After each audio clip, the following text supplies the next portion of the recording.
Hey everyone, welcome back to my YouTube channel Code with Deepa. So today is day 50 of solving daily problems on LeetCode. Now let us see what today's problem is. So today's problem we will solve, and I have got a 100 days batch for 2024 for solving problems on LeetCode. Now let us see what today's problem is. So today's problem is maximal rectangle.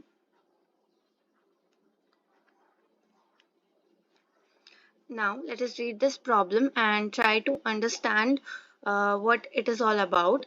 So the question says that given a rows x columns binary matrix, it is filled with zeros and ones. We have to find the largest rectangle containing only ones and return its area.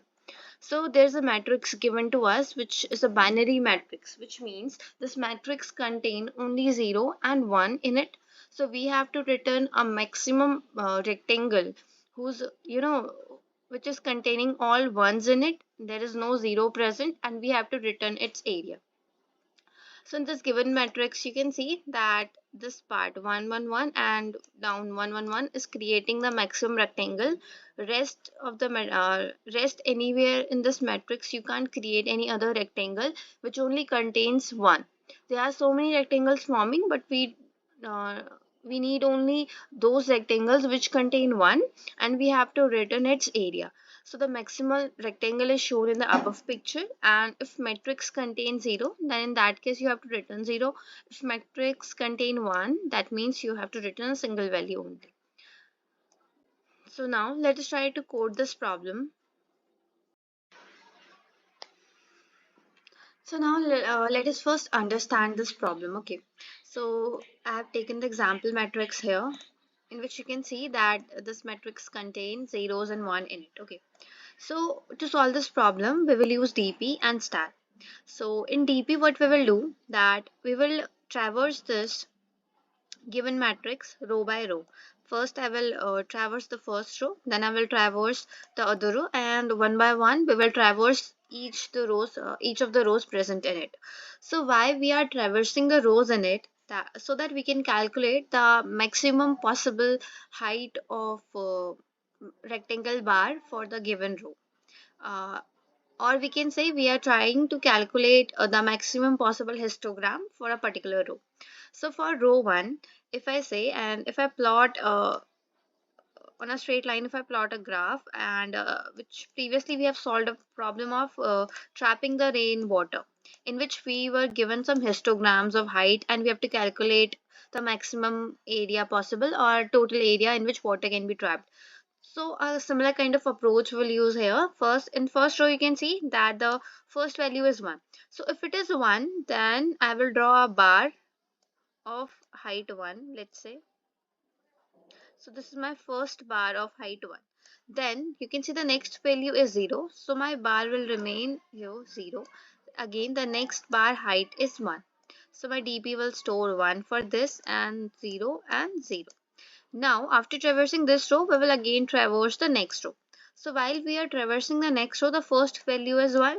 So height for this bar will become 2. My DP will get updated. It will remain 0. It will also get updated to 2. Now next, 2 will get updated to here. It will get updated, and the height of this bar will become, you can say it will become 1 and 1. And in stack also, we will keep on pushing the values. Once we have created our DP, my DP is ready. After creating the DP, my next step will be to push values to my stack. Okay, so as you can see, first we will create a DP. One by one, we will traverse each of the rows present here. My DP will be created, which will store the height of maximum possible histogram in that particular row. After that, I have written the code here, in which first we are checking that is my matrix empty. If my matrix does not contain any rows and columns, then in that case I have to return 0. I have declared a variable to store my area, then a DP matrix which is initially storing 0, just to store the histogram heights and to make it simpler. Now we were traversing the rows of my histogram one by one, and I am updating here my dp. If my row I is equals to 1, I'm incrementing the height, and otherwise we are putting it to 0. Now we have to calculate the maximum rectangle in the histogram, and we will do it with the help of stack here. Okay, so now what we will do, first we will create an empty stack, and now I will traverse my dp which I have created, dp in which I have stored the heights of my histogram, in which I have stored all the heights of my histogram. I will traverse that. I will check if my stack is empty, is not empty, and the second condition is the top value of my stack should be greater than the current value. So let's say if index is 0 and my dp of 0,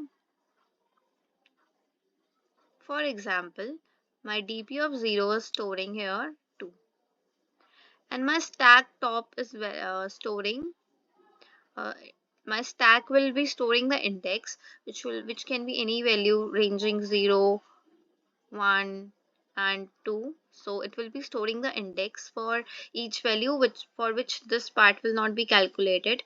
Means if these two conditions are not true, that my stack is empty and the second condition is also not true, in that case I will push that index value to my stack to keep a track of all the possible indices or all the possible histograms that are possible, and to calculate the maximum area in that stack. So let's say if stack value and dp of stack is 1,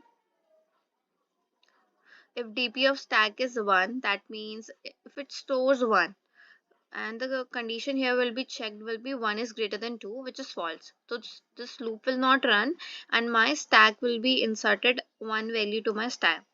So let us try to understand this with the help of another example, and at last you can see that we are returning the maximum area which we have calculated above. Now let us see that with the help of an example. Okay, so as you can see here that for example I have created a dp which is storing 215623. Now we will simulate the behavior of stack and we'll calculate the maximum area at each step, so that it becomes very easy for you to understand what my stack is doing and how I am taking values from my dp which has stored the maximum height of histogram possible. So as we all know that initially the stack is empty. Now what we are doing is we will now first we will, my stack is empty, my maximum area is also empty, and for the given example dpi value is 0 and my I value is 0. Now if stack is empty, my condition was if this part is not true, then I have to push the value in my stack. So here we will push the value to my stack. Now we will move to the next iteration. For this iteration my stack is not empty, and first I will check if 1 is less than 2. So now this condition here becomes that 1 is less than true, and this condition here becomes true. 2 value is my dp value and 1 is my dp current value. Okay, as dp1 is 1. So in code we have written like this, that if 2 is greater than 1. Okay, first we are checking the stack, then we are checking the dp value, so it is true. So now I have to perform the operations written inside this while loop. First is to calculate the height will be the stack top value. Then I will pop this value from my stack, because for this histogram or for this index I am calculating the area which will get stored here. Now to calculate the width, it is a bit tricky part where we have to calculate the width. So now let us see how we will calculate the width for any histogram given. So here width will be equals to 1. Now let us see why we have taken width equals to 1, which is my I value. So as written here, if my stack dot empty, after I have removed this 0 value from my stack, and here we are checking for the width. So again we are checking if stack is empty. Now my stack becomes empty, so then width will become equals to I. Otherwise if stack is not empty, then we will calculate the width as stack top value minus 1. So this will be width, and at last we are just calculating the maximum area here, where we are taking the maximum of my max area and height and width. As you can see here that we have calculated the area as 2. Now my max area will get updated to 2, because initially it is storing 0, and the maximum of 0 and 2 will give me a value of 2 2 only. Okay, so now stack is not empty, so continue. We will continue. Now I will push I onto the stack. Now stack will become 0 comma 1. Now in my next iteration, my dp of 2, which is storing the value 5, and 5 is greater than 1, so I is pushed to the stack. This condition will be checked as 1 is greater than the value of 5. Okay, so this condition is true. Oh sorry, this condition is false, so in that case also my stack value will be updated. Like in these indices I will check. Now again we will check for 3. Now this also becomes false in my code, so this for this also I will push the value in my stack. Now we reach the state where dp of 4 is storing 2, and this condition becomes in my code true. So what I have to do is I have to calculate the area. Again we will follow all the steps given here. We will first calculate height, then we will pop the value, then we will check whether the stack is empty or not. If it is empty, then I have to take the index value as my width for the current.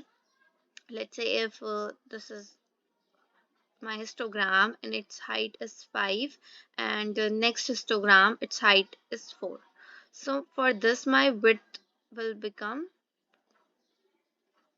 2 if it is at 0 index. Similarly we can calculate like width will become 2 and the maximum height will be the top value of stack, which will be index value 4. So here we have calculated the width as I as top minus my 1, which will become 1. This will become the width, and area will become 6. We will update the area to 6, and similarly we will keep on calculating for each value present in my dp, and finally we will return the answer of maximum area. Okay, so I hope this explanation is clear to you. If you have any doubt, please leave it in the comment section. Now let us try to run this code. And I have written here the same code which I have explained here line by line. So now let us run this code.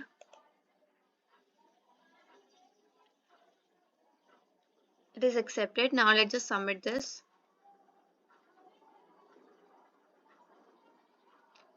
And we have completed today's problem of the day. I hope this video solution is clear to you. Please like this video, comment on it, subscribe to my channel, press the bell icon to get daily notification about the videos I'm posting. Thanks for watching. I will see you in the next video.